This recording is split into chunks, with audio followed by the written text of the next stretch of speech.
Hello language learners! On this channel, we learn to understand spoken English so you can communicate with the world. In this video, we will learn some American English from a YouTube channel called Matt's Off-Road Recovery. Martin from Germany suggested this channel, which is really a lot of fun if you like cars, the American West, and puzzles. In each video on this channel, we follow Matt and his team recover a car from an extremely difficult location. It's a lot of fun. In this lesson, I'll help you understand spoken English as the team recovers a Jeep Cherokee which fell into a hole after the road collapsed under them. If you want to watch the full video without interruptions, it's in the description below. Let's listen.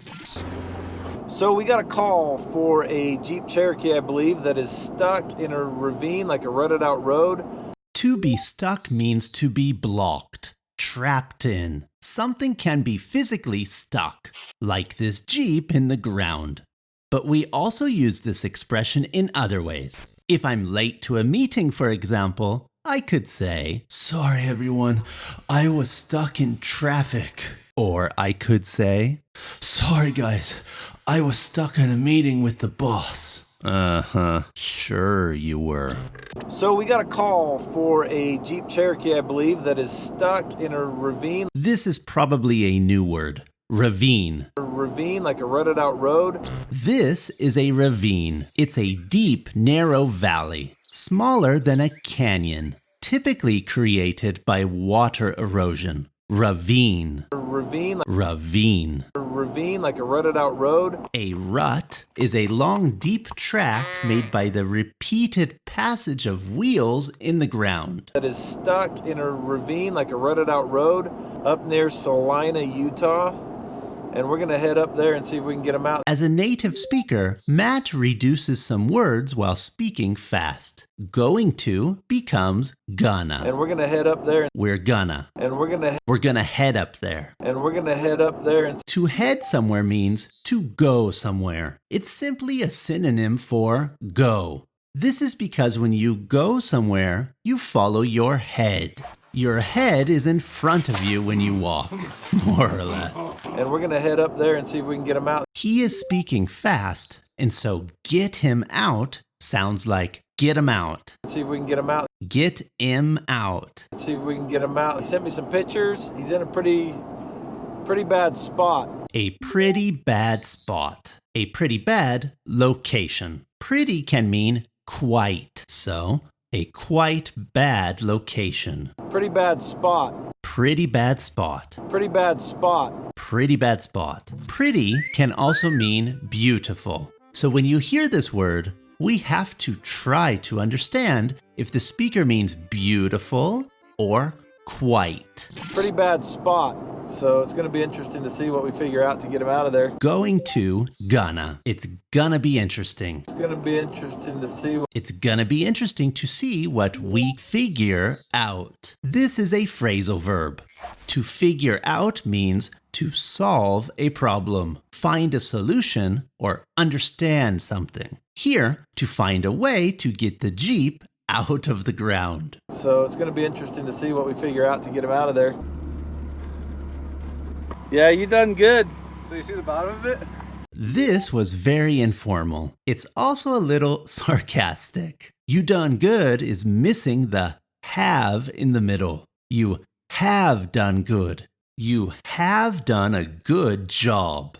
Congratulations. Informally though, this have is eaten, erased. So we can speak faster. Yeah, you done good. Yeah, you done good. We're in a pretty precarious spot right here. It's a sketchy spot. Precarious spot. This is a perfect description. Precarious means something is in a dangerous position where it is likely to fall or collapse. This Jeep is literally in a precarious spot. We're in a pretty precarious spot right here. It's a sketchy spot. Sketchy is North American slang, which can mean the same as precarious or dangerous, questionable. That's a sketchy road there. That house looks sketchy. That person looks sketchy. This can mean dangerous, suspicious, or strange. We don't trust a sketchy person. We're in a pretty precarious spot right here. It's a sketchy spot. So I want to get the back wheel stabilized and then get some burly guys on the rope on the front to keep this from falling in. Where are we getting those burly guys from again? Pull that rope. Burly means large and strong. Burly guys. Big, strong guys. Man, out of the frying pan into the fire. This is an idiom that means from a bad situation to a worse situation. This is a frying pan. Think that we are in this frying pan, okay? And so want to get out of it. So we jump out and land into the fire, an even worse situation. Man, out of the frying pan into the fire.